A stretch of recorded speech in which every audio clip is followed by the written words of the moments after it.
They made cutting class an art form and gave an entire teen generation a new perspective on life, love, and proper car care. So what's the cast of Ferris Bueller's Day Off doing now? The question is, what aren't they doing?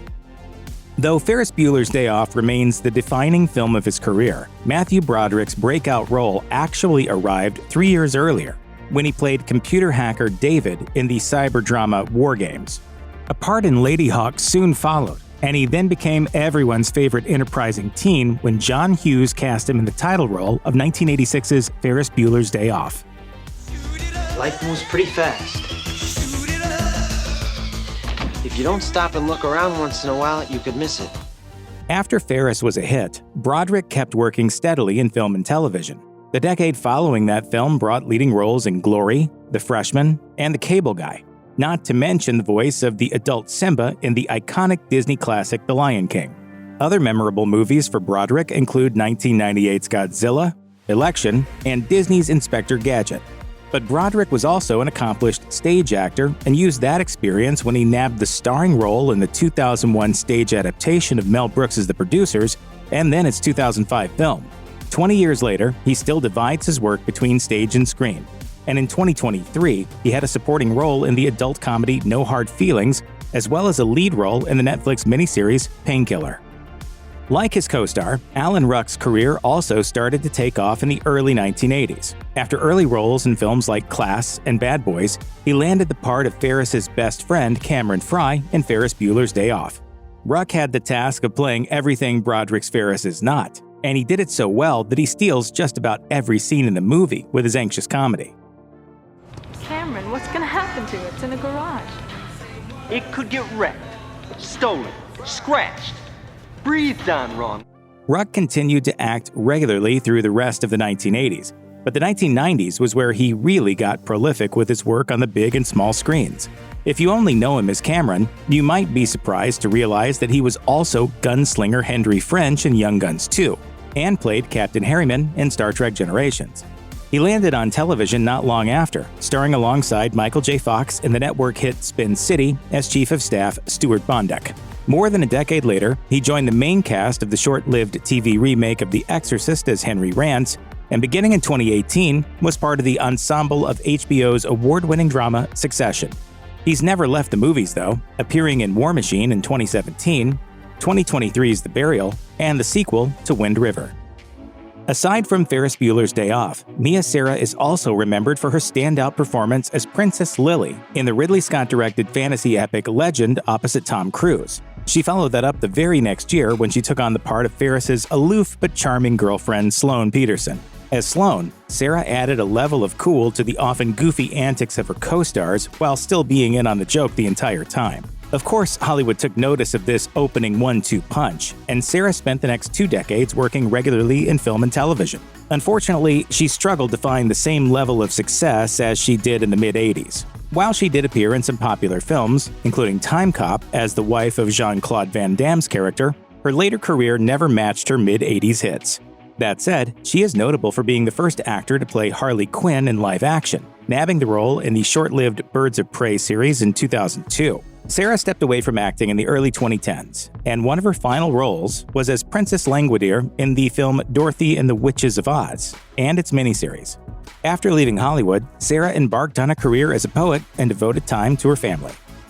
Though Jennifer Grey only performed in fewer than a dozen roles over the course of the 80s, several of them proved to be classics.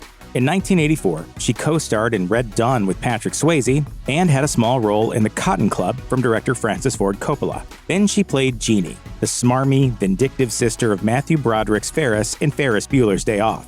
While that part garnered some attention for her, it was her role as Baby in 1987's Dirty Dancing that made her a star. Off-screen, however, Grey was quietly dating her Bueller co-star and on-screen brother Broderick, and the pair were involved in a devastating head-on car collision just before the release of Dirty Dancing. A woman and her adult daughter were both killed as a result of the crash, and the tragedy haunted Broderick and Grey for many years, physically and emotionally. Over the next decade, Grey continued to work but failed to regain her star status, appearing in lesser-known films like Wind and Red Meat. She took a break from acting after the birth of her daughter in the early 2000s and appeared mostly on TV after her return, which included a memorable appearance on season 11 of Dancing with the Stars. More recently, Gray showed up in recurring roles on Grey's Anatomy and the Roseanne reboot The Connors.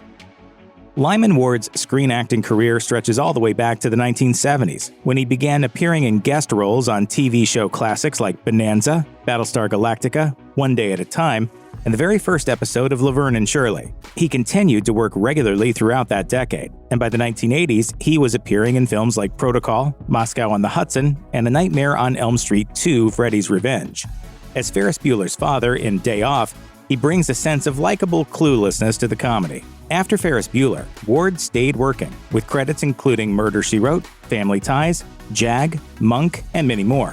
In the 2010s, his acting work began to slow down, though he had a major role in an episode of Transparent in 2015. Hollywood wasn't his only career, though. Turning to writing in the 2010s, Ward published his first novel, Fortune's Tide. Cindy Pickett's breakthrough as a screen actor came in 1977 when she was cast on the long-running soap opera Guiding Light, where she appeared in 22 episodes. By the 1980s, more TV and film roles were flowing in, including appearances on some major hits like Magnum P.I. She secured the role of Ferris Bueller's mother, Katie, who plays opposite star Matthew Broderick in some of the film's funniest early moments as the teen uses her to convince the world that he's sick. Oddly enough, her on-screen husband, Lyman Ward, later became her real-life husband, though they divorced in 1992. After Bueller, Pickett showed up in the 1987 TV miniseries America and the Abyss knockoff Deep Star 6. In the 2000s, she was as active as ever, making single-episode stints in shows like Burn Notice, Saving Grace, The Client List, and The Mentalist. Outside of Ferris Bueller's Day Off, of course, Pickett is best known for her role as Dr. Carol Novino in the award-winning medical drama St. Elsewhere. Edie McClurg became beloved to audiences of the 80s thanks in no small part to her role as Principal Rooney's eccentric secretary, Grace, in Ferris Bueller's Day Off. He jeopardizes my ability to effectively govern this student body.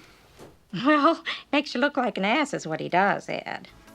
She was no newcomer to Hollywood, though, and in the mid-1970s, she had been a regular on The Richard Pryor Show and Tony, Orlando, and Dawn, and had a brief role in the film Carrie before she hit her stride the following decade on Harper Valley PTA and The Dukes.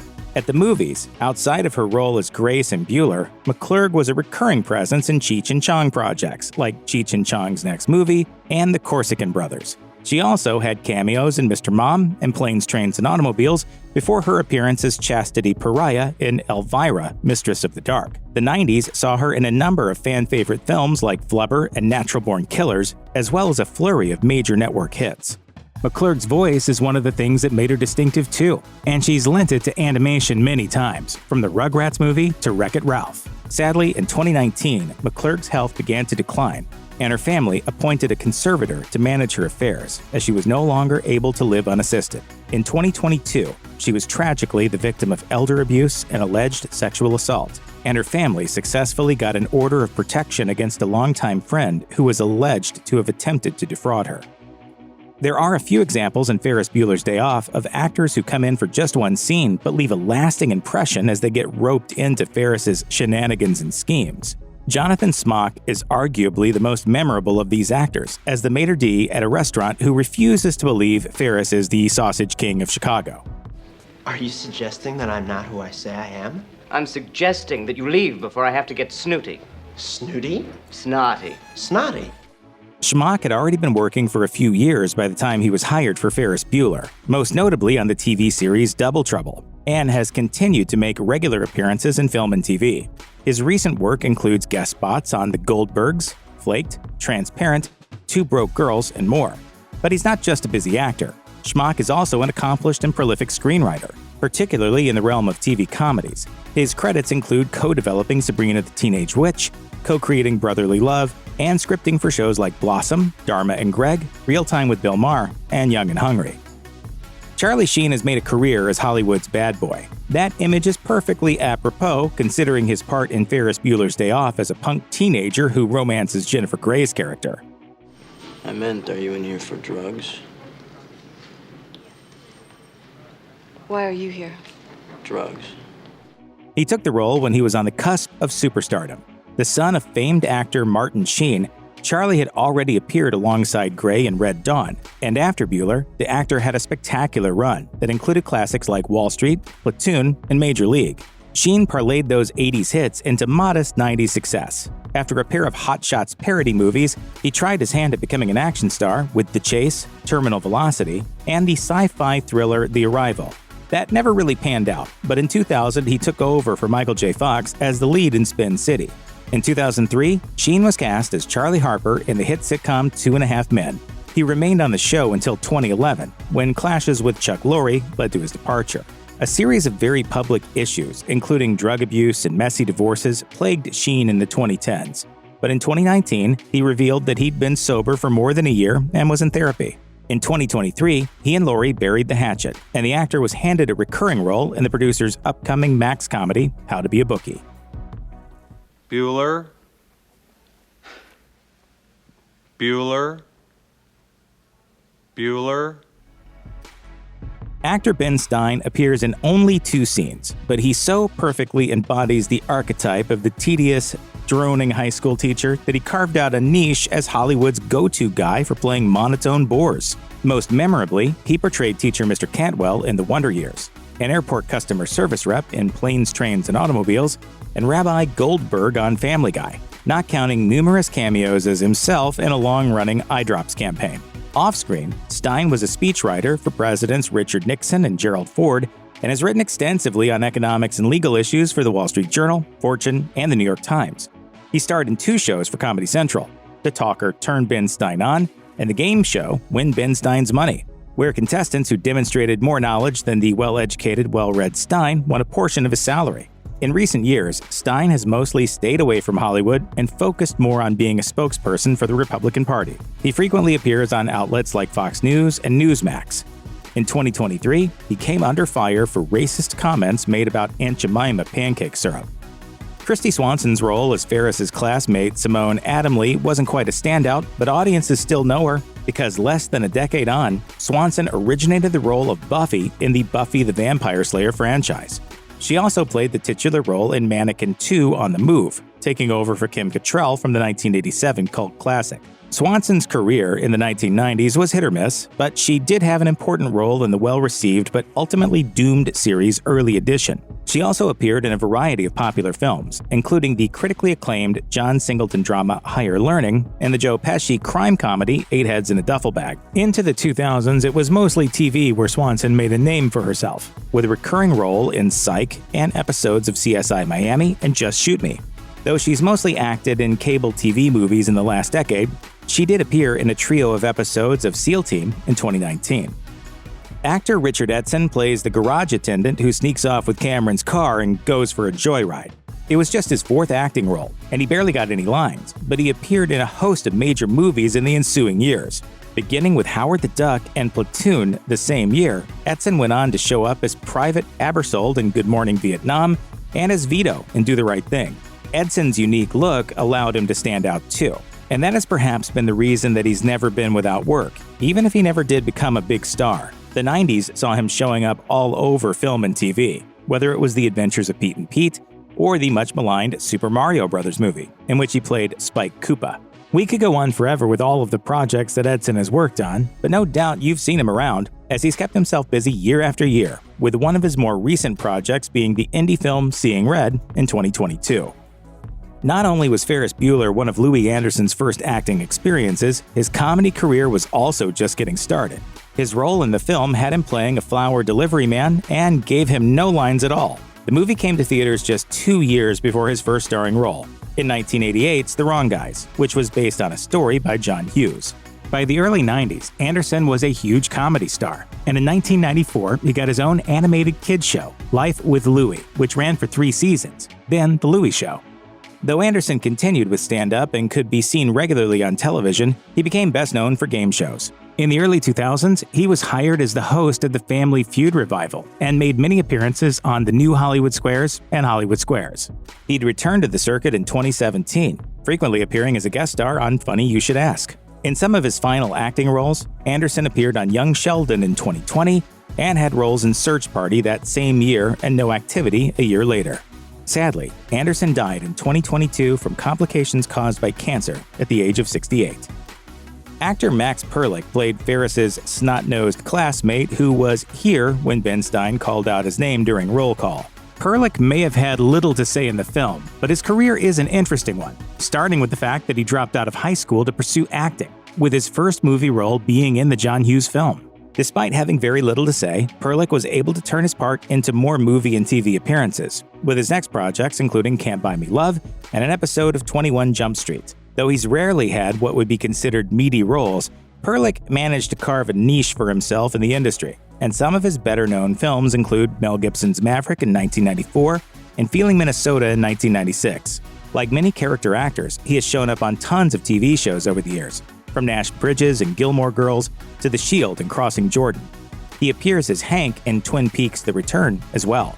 But his biggest TV part was on the FX series Justified, where he played the sniveling mob boss's son, Sammy Tonin, in 4 episodes of the critically acclaimed crime drama. And his constant work in the industry hasn't been entirely thankless. Perlich won an Independent Spirit Award for his supporting performance in Drugstore Cowboy in 1990. Jeffrey Jones' screen acting career took off in the mid-70s, thanks to being cast in projects like the miniseries The Addams Chronicles, and by the 1980s, he was an in-demand character actor. After landing roles in Easy Money, Amadeus, and other projects, he was cast as Ed Rooney in Ferris Bueller's Day Off. Jones continued to pick up major roles after his Bueller success, starring in the short-lived Wes Craven-produced off-the-wall forgotten sitcom The People Next Door. Surrounding the failure of that show, he found safe harbor in Tim Burton films like Beetlejuice, Ed Wood, and Sleepy Hollow. Other major roles included being a conduit for the Dark Overlord in Howard the Duck, The Hunt for Red October, The Crucible, The Devil's Advocate, and a role as newspaper publisher A.W. Merrick in the acclaimed HBO series Deadwood. In 2003, Jones pleaded no contest to a charge of employing a teenage boy to pose for nude photos, and in 2010, he was sentenced to community service for failing to update his sex offender status. These legal issues led to fewer screen appearances in the 2010s, but in 2019 he did reprise his role of Merrick in Deadwood the movie. If you or someone you know may be the victim of child abuse, please contact the Child Help National Child Abuse Hotline at 1-800-4-A-CHILD, 1-800-422-4453, or contact their live chat services.